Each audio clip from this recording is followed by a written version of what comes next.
Complotiste.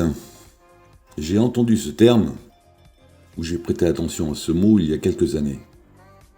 Je crois, très franchement, n'avoir jamais été interpellé par cet adjectif avant qu'une maladie ne fasse le tour de la planète, occupe tous les plateaux de télévision, inonde toutes les chaînes de radio et qu'une armée de spécialistes, que dis-je, une marée sans fin de dilettantes, d'orateurs, de commentateurs de tout poil, ne fasse usage du terme, la bouche pleine des reproches les plus amers, les plus cruels, à l'égard de l'alliance de traîtres dont nous serions tous, sans le savoir, entourés, cernés.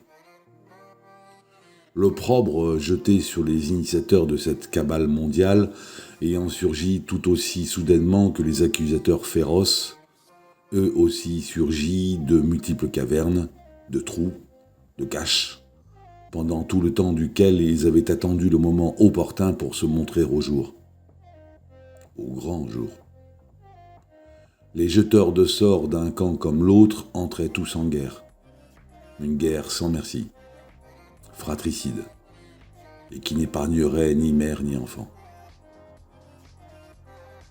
Je vous avoue que ce brutal déferlement m'a défavorablement impressionné, et qu'en outre d'être apeuré, je commençais, à mon insu, à développer les stigmates de troubles de l'observation. D'une observation devenue si aiguë que chaque être croisé dans la rue, chaque femme rencontrée, chaque passant, devait sans doute appartenir à cette faction que j'avais naïvement ignorée. Quelle naïveté, quelle bêtise, quelle insouciance. À cette époque, comme toi, je me réveillais chaque jour, neuf d'un nouveau savoir. Un étrange manège s'était déroulé sous mes yeux quotidiennement et je ne m'étais aperçu de rien, avant ce phénomène insolite qui intervint au hasard de mes déambulations et qu'il me faut vous raconter, pour être tout à fait honnête avec vous. Un matin, ou peut-être était-ce un début d'après-midi, je vaquais des occupations banales mais interdites alors. J'étais allé, comme n'importe qui aurait pu procéder, recueillir de douloureuses pensées au cœur d'une belle forêt. Pour ce faire, j'avais loué les services du chien d'un voisin.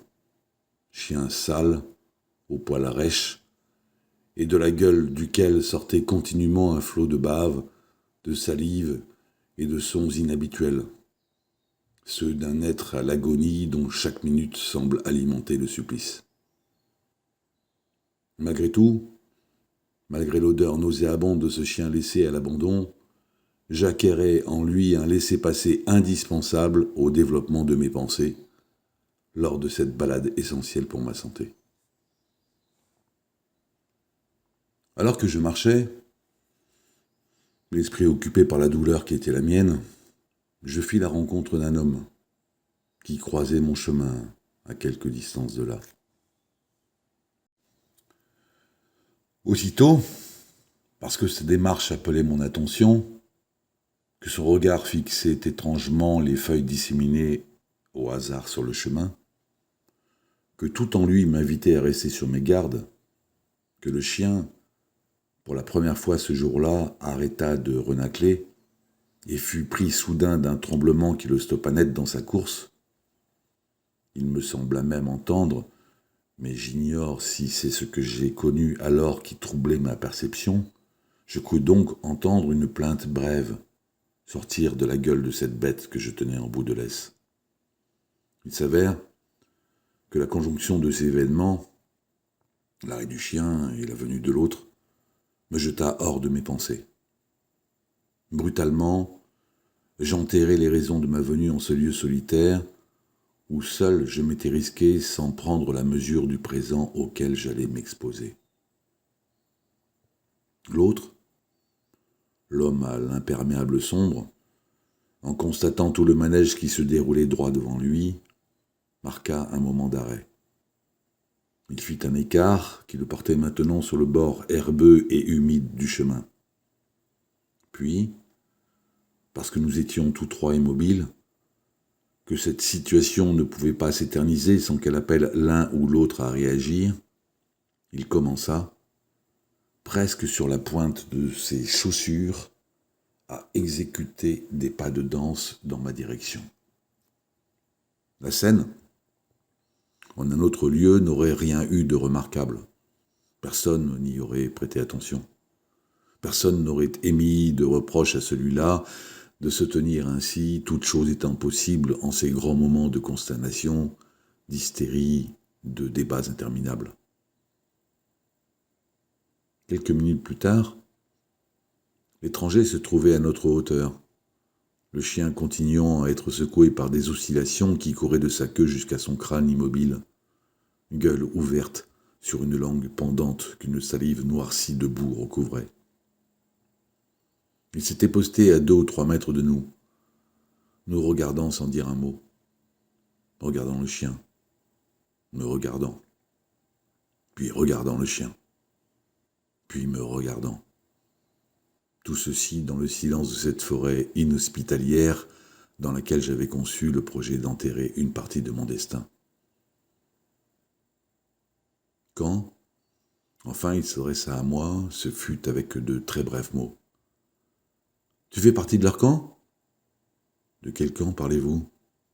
Du camp d'en face ? » ?»« Qu'est-ce que vous entendez par là ? » ?»« Rien, je n'entends rien, c'est bien ce qui m'inquiète d'ailleurs. »« Vous voulez quoi, monsieur ? » ?»« Ton camp, lequel ? » ?»« T'inquiète, j'ai compris en te voyant que tu avais quelque chose à cacher.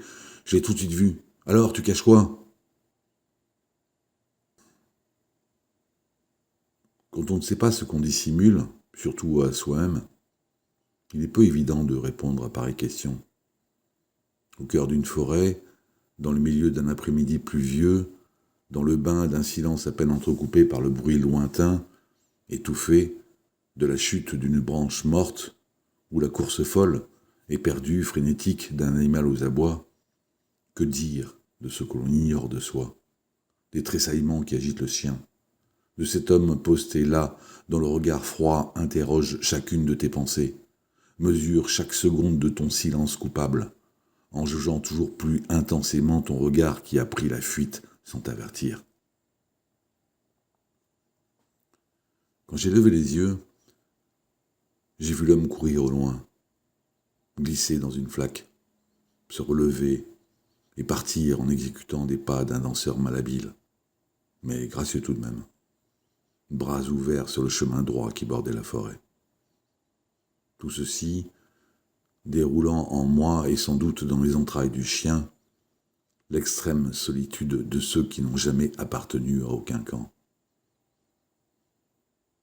Le lendemain, je m'efforçais de définir le complot, cette conspiration secrète qu'on peut tout redire seul ou entre plusieurs personnes, avec l'intention de nuire à quelqu'un, un représentant d'une institution, en attentant à sa vie, à sa réputation.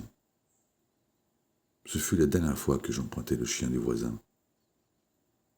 Je décidai désormais de comploter seul, d'ourdir contre mes principaux travers les plus incroyables desseins. Merci aux nouveaux abonnés. Merci pour votre attention.